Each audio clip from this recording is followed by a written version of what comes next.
And notice I'm trying not to get any of the fibers lifting off. What material was that one that you had? This is Dogbane. Yeah. So what I'm doing is I'm scraping away all of the outer bark with my non-primitive plastic handled knife, which one of my co-workers teased me about when they saw my videos.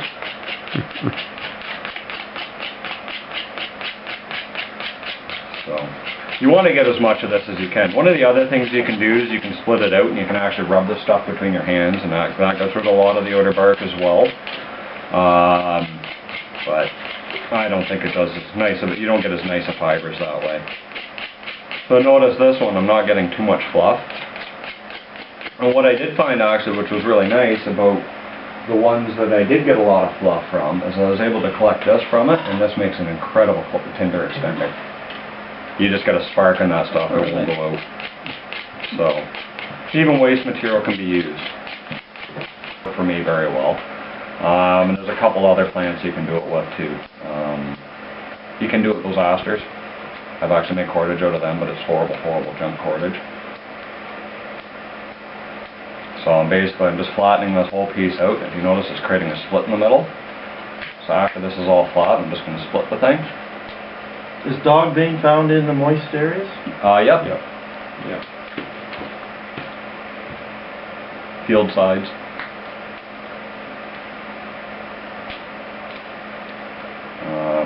So anyway, so I'm going to try to split this puppy nice and evenly in two here.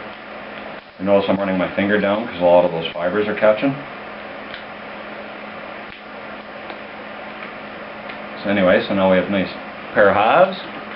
So then what I'm going to do is a lot of people will split these again into quarters. But once you've had a fair bit of practice at doing this, you can just do it as a half. So anyway, so what I'm doing now is I'm flattening it. And this is just going to make me easier to pull the fibers off.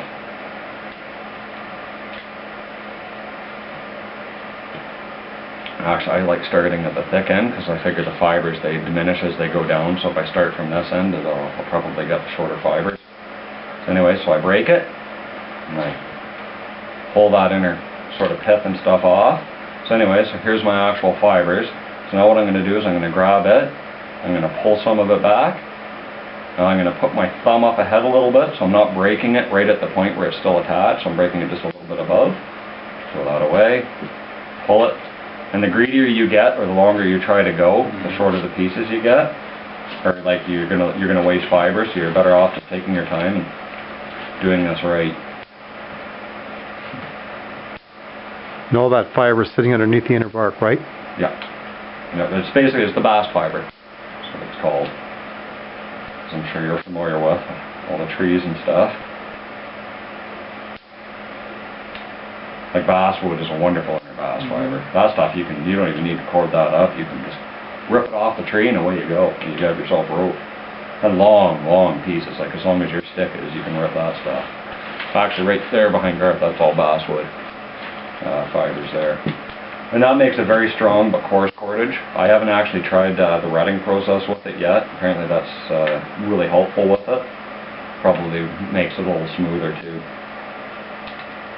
Now, for the bow drill stuff, I have yet to find a material that actually works in a bow drill as a natural material, so I'm figuring I'm going to try this stuff. So I've been working on making a really heavy-duty cord out of this for bow drill.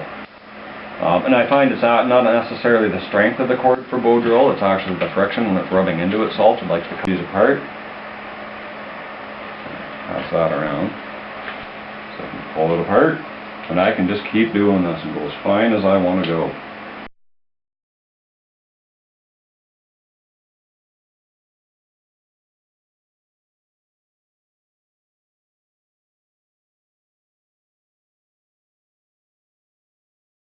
Go back to the middle. Get a little thicker, I just sort of go off to one side. And this way you make sure that you don't run your split out. And you can get full length then. So there we go. And I could probably even split this one down yet again if I wanted to. But I don't feel like going that crazy.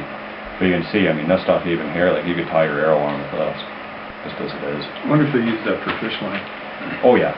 I want to work. I'm making some fish line out of it right now. Yeah. See, I was able to break that when I gave it that little tug, but of course when I braid this up, it becomes near indestructible. Do you think by being in the water it would soften it? Actually, this is one cordage that I found the water aids it a great deal, actually, when you're braiding it up. So I think the water helps it. Probably if you spend a lot of time in the water, yeah, it would rot it just like anything else. I thought it might soften it and weaken it. Actually, no. A lot of them, yeah, it does. I find if I've used water when I've been cording them up. But this stuff, actually, I find it makes it tighter. Makes it actually stronger. They probably use stronger. that for fish nets, too, for netting. Oh, yeah. They make great nets. One of the other ones too with the milkweed, there's, I think it's the Miwok natives, I can't remember the name of the tribe, but it was in California. They actually archaeologically found a 700-foot long by 5-foot high net made of milkweed plants. They figured it took 35,000 milkweed plants to make this thing. And you saw how long it took me to prepare that one. And I figure I'm not obviously the fastest corder in the world, but I figure I cord about 3 to 4 feet an hour, including the time it takes me to procure the cordage. So, I could not imagine how long. That's generations, and a lot of people working on it. So anyway, so if I want to work this up, like I said, a little bit of water helps. So I got my nice little bucket of water, because it always seems to come up with primitive skills. So anyway, so... yeah, actually what I've noticed is when I use the water, it actually makes the fibers shrink and almost tighten up to each other a fair bit more. So what I do is I'm twisting against each other here. Okay, so I'm creating a kink. So then there's a few different cordage techniques. I'll show you reverse wrap as well. So the way that I like doing it, because I got bad wrists, is I'll spin up like that. So I'm spinning clockwise on the bottom. I'm grabbing the top one now. Notice I'm holding where that kink was. I'm spinning it clockwise. Okay, and I've pinched the bottom one, so that twist is still there. And then I grab it with my other finger, and then I spin the back one clockwise. So clockwise, hold, clockwise, pinch both, clockwise. Clockwise, clockwise, pinch, clockwise.